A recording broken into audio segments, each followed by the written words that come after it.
Welcome to Awakening You channel. If you appreciate what we do, please support us. Thank you.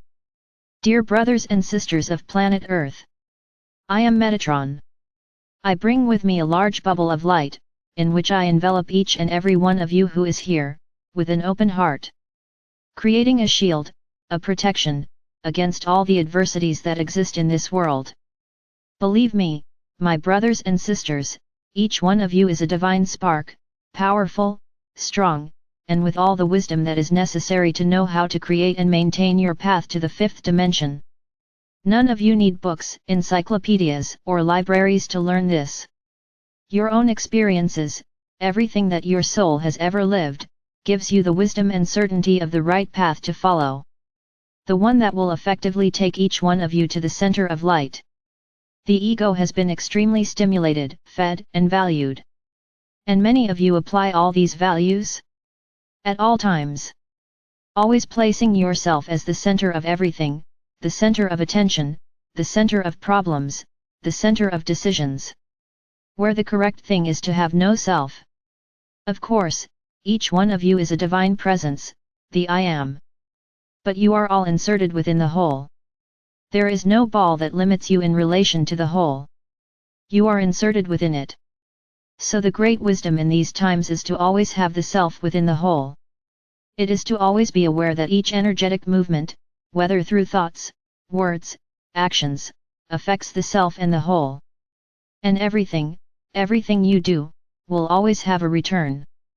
Because if you emanate, you receive back. There is no law. There is nothing contrary to this.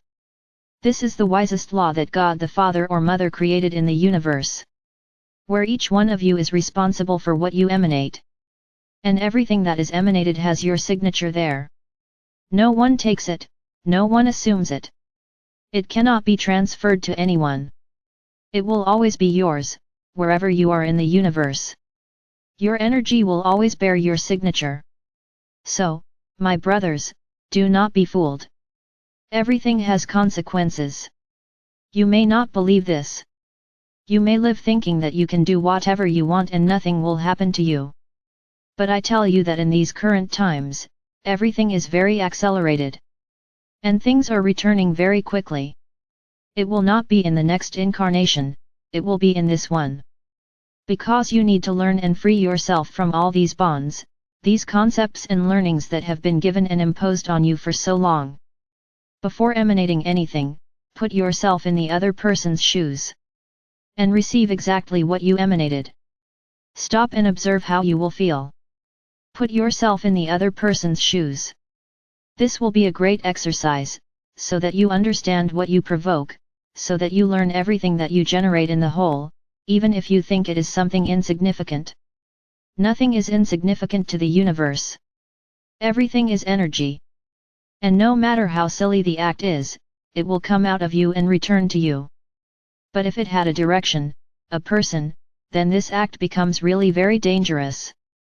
Because you could generate a chain reaction, where that person who was the destination of your energy, could like what you generated wrong, and start emanating it to others too, and so on.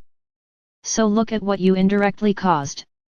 You caused a negative movement in the whole, which is spreading like a disease. And the origin was you. No, there is no point in thinking that you are not to blame. The point here is not to point out the culprit. The point is to be aware of not doing anything, to be aware of what you cause when you generate something. So you must always, quickly, do the exercise, of everything you are thinking and generating and doing and saying. Put yourself in the other person's place and in the whole, and see how far it will spread. This world that is there that you complain so much, who created it? It was you. It was no one, it was not God the Father or Mother. You generated your own energies for the whole or for someone, and this someone multiplied them. Ah, but there is no other way. It is too late now. Many are thinking this way. That it is not worth doing anything, that the world has already become so corrupt that there is nothing more to do. So I say to each one of you, what do you want to live tomorrow? Do you want to continue complaining and living in an increasingly worse world, or do you want to start now to be careful, to have this wisdom, and to start to provoke something, which may not make much difference, visually to you, but, energetically speaking, will make all the difference. And why? Because it takes away the power of the negative that is there. It takes away the power of those who are manipulating you. So you need to wake up, you need to change your thoughts and attitudes, so that the whole can effectively change. And do not worry if there is time or not. Time for what? Do you know when everything will happen? So the time is now. Break this vicious cycle. Break the generation of these energies. Do not feed this great egregore any longer. And always remember, when there is an intention of love and within the precepts of light, there is always a being of light to amplify it. So, if you change your attitudes, change your vibrations, there will be millions of beings to amplify what you are doing. So I ask you, is it worth it or not to change the energies today?